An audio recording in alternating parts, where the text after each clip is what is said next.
Assalamualaikum warahmatullahi wabarakatuh. Alhamdulillah, Alhamdulillahi wahidil qahar, al-halimul karimul syattar, wal munazi'atu ani syabbi wa syariki wal intidar. Allahumma salli ala sayyidina Muhammadin al-fatih lima ughliq wal khatimi lima sabaq, nasiril haqqi bil haqqi wal hadi ila siratikal mustaqim, wa ala alihi haqqa qadrihi wa miqdarihi al-azim. Amma ba'du. Yang terhormat para dewan juri serta teman-temanku yang dirahmati Allah, pertama-tama dan yang paling utama, marilah kita panjatkan puja dan puji syukur atas kehadirat Allah Subhanahu wa Ta'ala yang mana telah memberikan rahmat dan hidayahnya sehingga kita dapat berkumpul di tempat yang insya Allah penuh barokah ini. Salawat serta salam tak lupa pula kita panjatkan kepada junjungan besar Nabi Muhammad Sallallahu Alaihi Wasallam yang mana telah membawa kita dari zaman jahiliyah menuju zaman yang terang benderang seperti saat ini.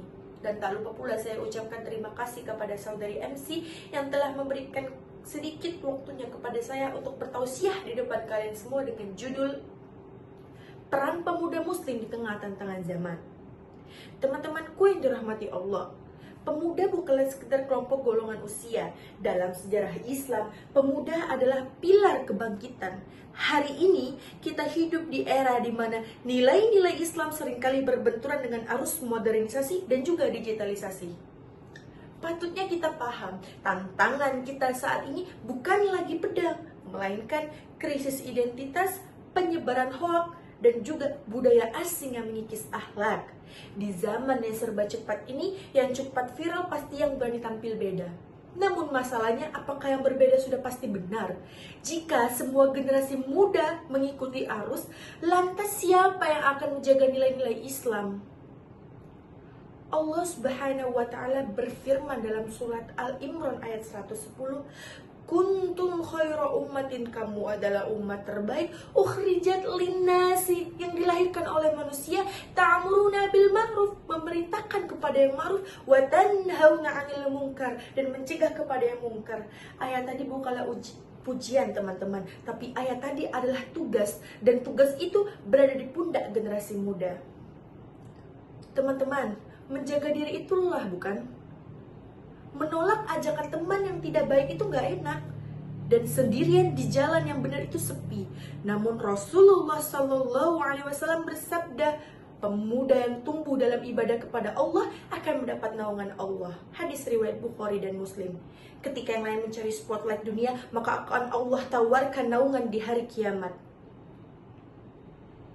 Teman-temanku yang dirahmati Allah, kita seringkali bukan ingin Islam terlihat indah.